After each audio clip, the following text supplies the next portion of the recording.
Hello, I'm Sarah Titus, and welcome to our very first Masterpiece Mondays. As per a request on the Center's Facebook page, we will be discussing a painting by Frida Kahlo titled The Two Fridas, painted in 1939 with oil on canvas. I chose this particular painting because it deals with identity, specifically Frida's identity. And I think this is something that all of us have sort of been forced to confront in the weeks and now nearly month of our safer at home order and the quarantine.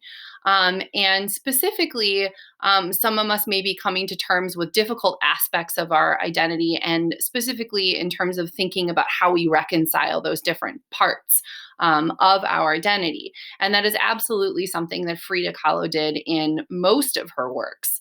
And for those of you who are familiar with her paintings, the majority of the body of her work is self-portraits. And this was born from the fact that she too experienced a lengthy period of quarantine, sort of periodically, or periods of quarantine, over the course of her adolescence and her childhood, actually. She had various medical interventions as a child that required convalescence. And in particular, one lengthy period after a horrific bus accident that required a considerable number of surgeries, very invasive surgeries, painful surgeries, and ones that left her immobile in casts and braces in her bed. Unable to leave her room. And during these periods, she was actually given a mirror and a paint set and took up painting herself as a result. And this subject, herself and her image and various aspects of her identity, remained central to her body of work throughout her entire life.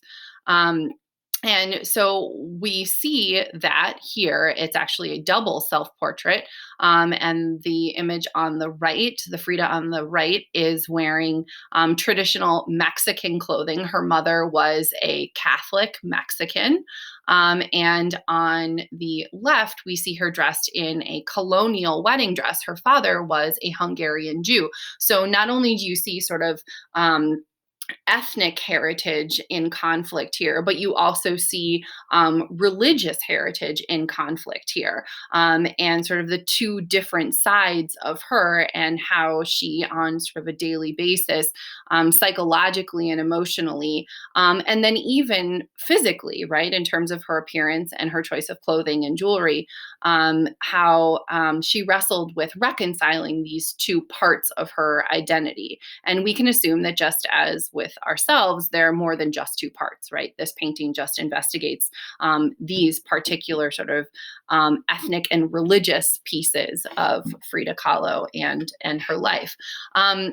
And I think you can see that in the background, you have a very tempestuous sky. And so again, this reconciliation is not necessarily an easy one. The sky can also be a reference to the fact that this painting was completed just after her divorce with the infamous Mexican muralist and surrealist Diego Rivera. Their relationship and their marriage was extremely passionate, but also it was punctuated by various infidelities and affairs on both of their sides.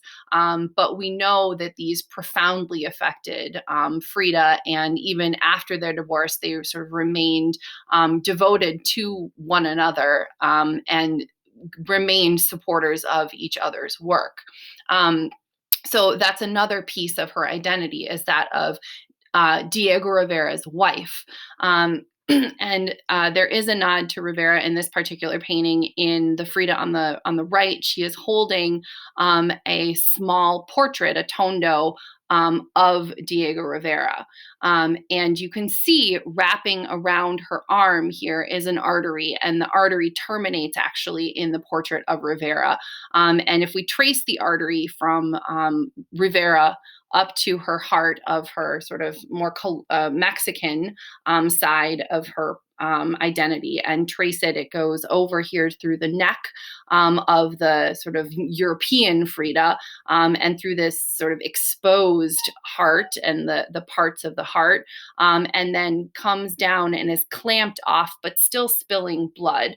Again, it speaks to the pain that she felt after her divorce. With Diego Rivera, and sort of the clamping, the end of that particular relationship. I think that this is an excellent painting to start off with. It is stylistically very interesting. And if, we talk about how Frida sees herself or saw herself in the context of art history, she would say that she really didn't fit any particular period or movement, but rather she painted what she knew. Her subject was herself, and that is the subject that she knew best. She often gets included with the surrealists, as does her husband, but she never saw herself as surrealist. But I think, as you can see in this particular painting, the aspects of surrealism, the sort of tapping into the emotions and the subconscious and the unconscious, and even this idea of magical realism, right? We don't see the hearts, we don't see the veins, but we understand the illusion that they are trying to make here. Where her work might be included in the surrealist movement. Nevertheless, she herself didn't see herself as a surrealist. If you guys are more interested in other paintings by Frida Kahlo or the surrealist movement, or other artists who worked within the surrealist movement, like Miro or Dali, or Masson, or Max Ernst or de Chirico, I would be happy to discuss those in another week for our next installment of Masterpiece Mondays.